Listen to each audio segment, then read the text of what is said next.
guys. Aku balik lagi nih dengan membawakan sepenggal cerita mengenai rasanya cinta sendirian. Iya, kalian tahu kan gimana sih rasanya jatuh cinta sendirian? Enak gak? Enak gak? Gak enak kan? Ya memang, apapun yang berkaitan dengan cinta sendirian itu gak ada yang enak. Sebab setiap manusia udah ditakdirkan untuk berdua, bukan sendiri. Ketika kamu berada dalam posisi cinta sendirian, apa yang akan kamu lakukan? Mungkin kamu akan berpikir bahwa kamu yakin dia akan mencintaimu juga. Kamu yakin dia akan memiliki rasa yang sama. Jangan begitu yakin kepada dia yang belum bisa memberikan kamu keyakinan.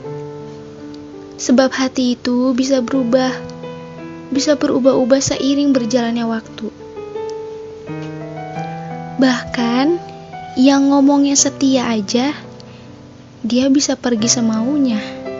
Kamu harus percaya bahwa ketika kamu mencintai seseorang, jangan buat dirimu yang hancur dengan mengetahui bahwa dia yang kamu cintai tidak mencintaimu, atau bahkan lebih memilih orang lain. Setiap manusia berhak memilih, sebab cinta itu tidak ada yang bisa dipaksakan. Semakin kamu paksa, akan semakin sakit. Kalau memang kamu ingin bahagia, cintailah seseorang yang juga mencintaimu. Jangan mencintai seseorang yang hatinya bukan untukmu. Kalau kamu gak mau sakit, lepaskan dia. Iya, dia yang tidak ingin kamu perjuangkan.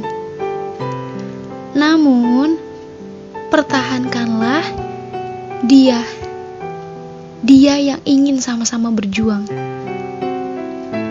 Kamu juga gak bisa memintanya untuk mencintaimu. Hati yang terbaik akan mendapatkan yang terbaik pula.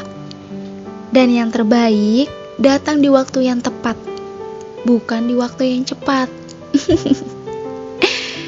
Ya, makasih nih buat kalian yang udah mengirimkan kisah kalian ke emailku.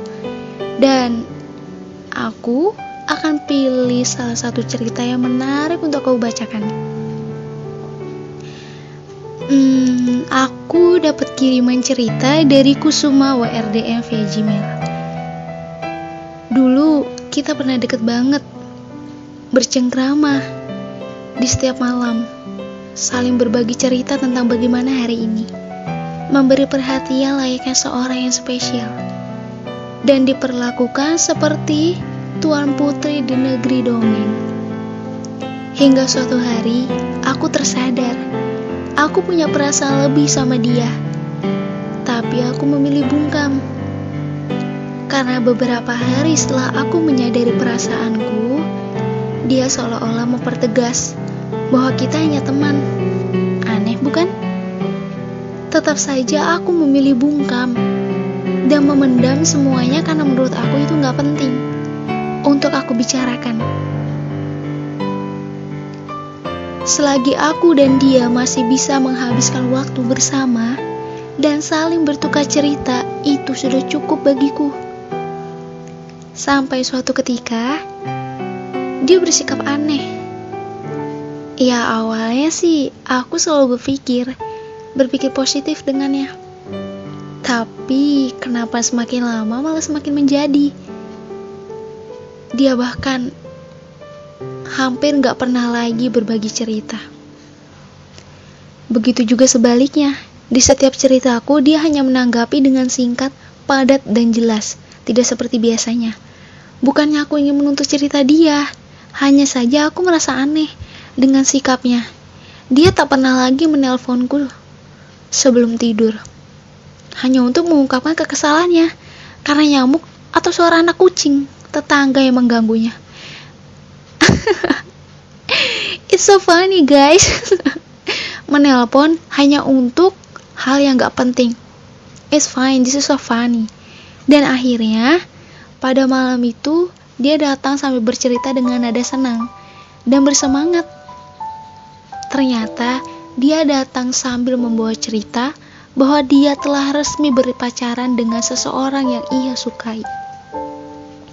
Bahkan aku tidak tahu bahwa ia menyukai seseorang itu sejak kapan. Sejak kapan mereka dekat? Lalu bagaimana mereka bisa jadian? Dan semenjak malam itu, dia tidak pernah lagi menghubungiku. Dia tiba-tiba pergi dan menghilang seperti ditelan bumi. Tapi baru-baru ini, dia tiba-tiba datang kembali dan bercerita kembali bahwa dia sedang kesepian dan selalu dilanda gabut karena pacarnya sedang jam kerja. Dan aku otomatis dong, aku baru sadar, aku ini semacam pelampiasan kah, pelarian kah, atau apa? Bahkan aku sering ditelepon hanya untuk bercerita tentang kerinduannya sama pacarnya. Hey, mikir dong, lo kangen sama cewek lo atau cowok lo kangen sama dia, kenapa lo nelpon gue?